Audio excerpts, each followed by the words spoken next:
अस्सलाम वालेकुम रहमतुल्लाहि वबरकातुहू।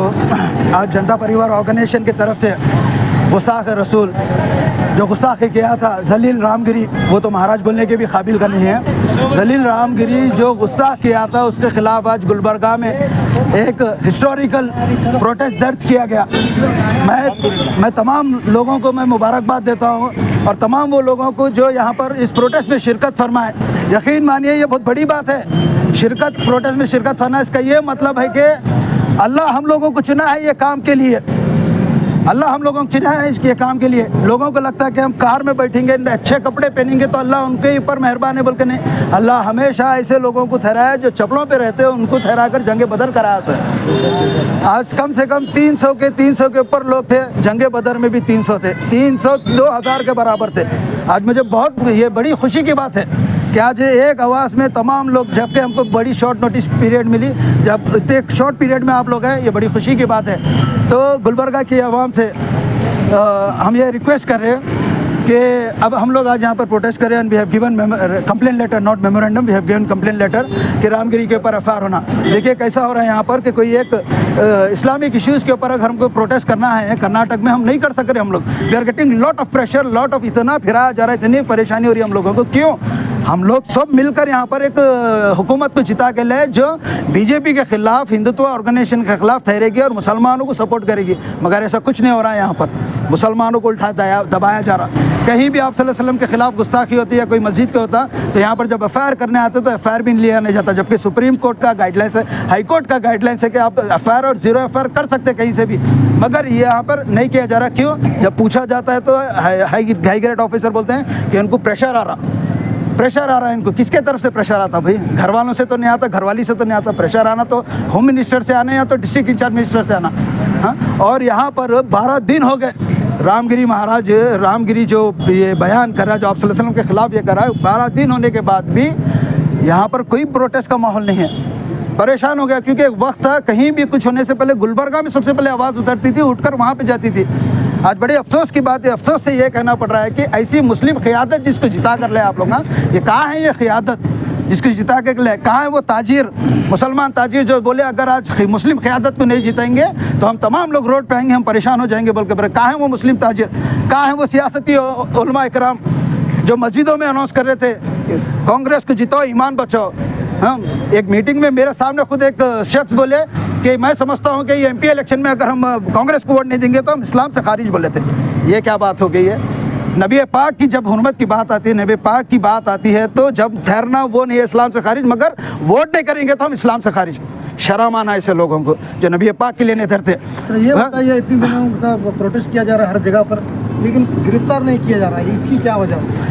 मुस्लिम पर्सनल लॉ बोर्ड की तरफ से 8 दिन का टाइम दिया गया है, जिसमें से 4 दिन मुकम्मल हो गए सर, गवर्नर को दिया गया है। ये सीधा वहाँ का जो चीफ मिनिस्टर है, जो खटिया चीफ मिनिस्टर दिल्ली, वो इंस्ट्रक्शन दिया, वो उसके सर पे हाथ रखकर उसको बताया कि भाई तेरे को कोई नहीं पकड़ सकता, हम ये करेंगे। इसके लिए ज़रूरी क्या है, अगर तमाम मुसलमान एक यूनाइट होकर अगर करेंगे तो इम्पॉसिबल पॉसिबल हो सकते हैं, मगर कहाँ हो रहा? साहब डिपार्टमेंट समझे थे कि प्रोटेस्ट होगा 4-5 हज़ार लोग रहेंगे। मैं बताया हम लोग सो गए में सर, कहाँ से 400-500 लोग आएंगे? लोगों को चाय पीना पसंद है मगर प्रोटेस्ट में आना पसंद नहीं था, होटल में दुकानों में बैठना पसंद था मगर प्रोटेस्ट में आना उनको पसंद नहीं है। किस बात का कलमा पढ़ रहे हैं ये लोग? बहरहाल हम कम थे पर मजबूत थे, लड़े, यहाँ तक लेकर आए और इंशाल्लाह आगे भी लेकर आएंगे। और एक ये है कि देखिए ये 12 दिन में आप सवाल हम मेरे को करें, आप सवाल है नहीं यहाँ की मौजूदा हुकूमत जो मुस्लिम क़ियादत है आप उनको भी सवाल करना है। ये बात 12 दिन हो गए, 12 दिन में सीरत कमेटी बोल कर मिलादुन नबी के ऊपर जुलूस करे, वहाँ पे तमाम मुसलमान थे, बड़े बड़े मुसलमान थे वहाँ पर, ठीक है। अब वहाँ पे थे तो आप क्या फ़िक्र करें, आप ये फ़िक्र करें कि मिलादुन नबी का जलसा किस तरीके से हम करेंगे, बैंड बाजे नहीं रखेंगे, हम वो रखेंगे। अरे नबी पाक के शान में गुस्ताखी हुई, उसके ऊपर कोई बात क्यों नहीं करा? मीटिंग में करना चाहिए था। तो आप वो सवाल मीडिया वाले उनको करना है सवाल, हमारे को करने से बेहतर। तो बहरहाल खैर मैं तो ये बोलूँगा कि हमारे तो पैगंबर रसूल पाक सल्लल्लाहु अलैहि वसल्लम है, उनके पैगंबर कौन है मुझे नहीं पता। अगर उनके पैगंबर रहते तो चीफ मिनिस्टर के लिए प्रोटेस्ट से पहले ये प्रोटेस्ट किया जाता था। नबी चीफ मिनिस्टर को गुलबर्गे से बस भरकर जो चीफ मिनिस्टर को इंसाफ दिलाने के लिए जो बेंगलुरु चले गए, वो लोग वो छोड़कर पहले ये प्रोटेस्ट को मुकम्मल करते थे, मगर नहीं करें। पर है गुलबर्गे में आज भी अच्छे मुसलमान, पुख्ता ईमान रखने वाले मुसलमान हैं जो ये करें। अपार्ट मैं मिलादुन्नबी के ऊपर जो लोग भी जुलूस निकालने वाले हैं, मैं आप तमाम लोगों को मुबारकबाद देता हूँ। बेशक आप लोग बहुत बेहतरीन काम करते हैं, इससे एक मुसलमानों की यूनिटी नज़र आती है गुलबर्गे के अंदर। मगर आप किसको प्रमोट कर रहे हैं? आप लोग ये भी सोचिए, जो नबी पाक के लिए आवाज़ नहीं उठाए, जो नबी पाक के लिए नहीं लड़े, एफआईआर करने के तक उनको मौका नहीं मिला, एक अल्फाज बोलने का मौका नहीं मिला, ऐसे लोगों को आप अपने जुलूस में, ऐसे लोगों को आप अपने झांकी में, अपने प्रोग्राम में लेकर आएंगे? आप तमाम मुसलमानों को, ख़ास तौर पे नबी पाक को चाहने वाले लोग, आप लोगों को ये सोचना बहुत ज़रूरी है। जब तक आप ऐसे लोगों को बैकआउट नहीं करेंगे, ऐसे लोग कभी नहीं सुधरेंगे। मोहम्मद से वफ़ा तूने तो हम तेरे हैं, कि मेरे आका से वफ़ा तूने तो हम तेरे हैं, ये जहाँ चीज़ क्या है लोहो कलम तेरे हैं। अल्लामा इकबाल फरमाते हैं, नबी की मोहब्बत दीन की शर्त अव्वल है, अगर हो इसी में खामी तो सब कुछ नामुकम्मल है। आज हमारे कायदीन जो है, जो मुसलमानों के वोट लेकर मुसलमानों की क़यादत का दावा करते हैं, ऐसे लोगों को चुल्लू भर पानी में डूब के मरना चाहिए। नामूस रिसालत का मसला आने के बावजूद, गुस्ताख रसूल गुस्ताखी करने के बावजूद भी आज हमारे कायदीन खामोश नजर आते हैं। सिद्धरामैया चीफ मिनिस्टर के खिलाफ जब एफआईआर होती है, केस बुक होता है, तो पूरे कांग्रेसी सड़क पे आकर जो है नाचते हुए नजर आते हैं, पुकारते हुए नजर आते हैं, चिल्लाते हुए नजर आते हैं।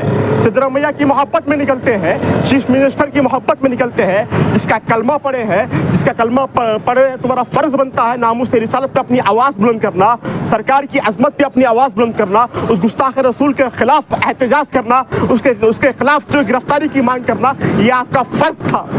आप जो है अपना फ़र्ज़ ये समझे है कि सबसे पहला फ़र्ज़ अपना ये समझे है कि सीएम के बारे में जो एफआईआर हुई है उसके खिलाफ एहतजाज करना, ये बड़े शर्म की बात है। मैं गुलबर्गे के आवाम का, गुलबर्गे के नौजवानों का, जॉइंट एक्शन कमेटी का और जेपी पार्टी का मैं दिल की अमीर गहराइयों से शुक्रिया अदा करता हूँ। वो सहाबा के किरदार को, अब सहाबा के किरदार पे अमल करते हुए, ताबईन के किरदार पे अमल करते हुए और मुजाहिदीन के किरदार पे अमल करते हुए आज मुस्लिम चौक पे उतर कर रोज़ा पुलिस स्टेशन पे कंप्लेन दर्ज करवा कर ये कहा है कि इसके खिलाफ एफआईआर बुक किया जाए। सर्कल साहब ने, यहाँ के डिपार्टमेंट ने तयख़ुन दिया है कि इस मलून, इस गुस्ताख रसूल, इस बदबख्त के खिलाफ गुलबर्गा शहर, सरकार बंदा नवाज के शहर से एक एफआईआर दर्ज होंगी। सर्कल साहब ने ये हमको तयख़ुन दिया है। इंशाअल्लाह एफआईआर होने के बाद वो मीडिया के ज़रिए वो कॉपी यहाँ के आवाम को दी जाएंगी। कैसी अज़मत वाला जुलूस मंजर आम पर देखा, जो आने वाले 16 तारीख़ को ईद मिलादुन्नबी के वक्त में जो जुलूस निकलता है उसके ऊपर 1000 गुना अफजल है। आप सल्लल्लाहु अलैहि वसल्लम की शान अक़दस में गुस्ताखी हुई और 15 दिन गुज़र गए, और 15 दिन गुज़रने के बाद भी कर्नाटक में उसके ताल्लुक़ से कोई एफआईआर दर्ज नहीं हुई है। कंप्लेंट ज़रूर दिए जा रहे हैं, कंप्लेंट दर्ज ज़रूर हो रहे हैं, लेकिन एफआईआर नहीं हो रही है। एफआईआर दर्ज करवाना अब ये सेकुलर हुकूमत का ज़िम्मा है, जो दावा करती है कि हम बहुत सेकुलर हैं, और वो मुस्लिम कायदीन का ज़िम्मा है जो यहाँ पर हुकूमत पर काबिज़ है। वो ज़िम्मेदारी लें अपनी। अगर वो ज़िम्मेदारी नहीं निभा पाते हैं तो आशिक़ रसूल होने का दावा छोड़ दें। मैं सीरत कमेटी की जानिब से जो गुज़िश्ता 40 साल से ज़्यादा जुलूस निकाला जाता है, वो उसका बुनियादी मकसद आपके सामने पेश करना चाहता हूँ। मेरे वालिद मोहतरम महमूद अहमद साहब, क़मरुल इस्लाम साहब के साथ मिलकर मौलाना गौस खामोशी साहब रहमतुल्लाह अलैह उनके सामने ये पेश करते हैं कि हमारे इत्तेहाद को बरकरार रखने के लिए क्या चीज़ ज़रूरी है। तो वो कहते हैं कि इत्तेहाद को बाकी और जारी रखने के लिए आप सल्लल्लाहु अलैहि वसल्लम की अज़मत का ज़िम्मा अगर तुम लोग उठा लेते हो तो फिर उसके बाद में तुम्हें ना तो कोई इक़्तिदार से रोक सकता है, ना ही कोई तुम लोगों को कमज़ोर कर सकता है। उसी का नतीजा है कि पूरे गुलबर्गा में आज हमारे इत्तेहाद की तूती बोली जाती है, और पूरे हिंदुस्तान भर में यहाँ से एहतजाज जब भी दर्ज होता है तो पूरे हिंदुस्तान में एक नज़ीर बन जाती है, यानी कि एक प्रेसिडेंस बन जाता है। आज वो प्रेसिडेंस ख़त्म होने की कगार पे है। क्योंकि हम जिस मकसद के तहत सीरत कमेटी का क़याम किए थे वो मकसद हमारे आंखों से अब ओझल हो गया है। हमारा मकसद बस इतना ही रह गया है कि एक अजीम और शान जुलूस में जहाँ पर सौों की तादाद में झांकियाँ निकाली जाएं और उसमें हम शिरकत करें। ये सीरत के ताल्लुक़ से बनाई गई कमेटी का मकसद नहीं हो सकता और ना कभी रहा है। मैं उन तमाम जो मौजूदा सीरत कमेटी के ज़िम्मेदारान हैं उनसे गुजारिश करूँगा कि आप लोग अब ज़िम्मा लें। हम लोगों ने एक काम कर दिया है, हम लोगों ने एक कदम आगे बढ़ाया है, हम लोगों ने यहाँ पर कंप्लेंट दर्ज करवाई है। अब आप आशिक़ रसूल होने का दावा करते हैं तो आप लोगों की ज़िम्मेदारी है कि FIR भी दर्ज करवाएं। हुकूमत की जानिब से एक कानून भी पास करवाएं कि तमाम तर जो भी मजहबी पेशवा हैं, चाहे वो राम जी हों, चाहे वो गौतम बुद्ध हो, चाहे वो ईसा अलैहिस्सलाम हो, चाहे वो महावीर जैन हो, चाहे वो कोई भी मसलक के पेशवा हो, उनके ख़िलाफ़ में किसी किस्म की नाज़ेबा अल्फाज बनाने आवाज़ उठाने पर उसके ख़िलाफ़ में सख्त कानून बनाया जाए। इसके लिए हुकूमत कानून पेश करे, कानून बनाए। यही हमारी आपसे गुजारिश है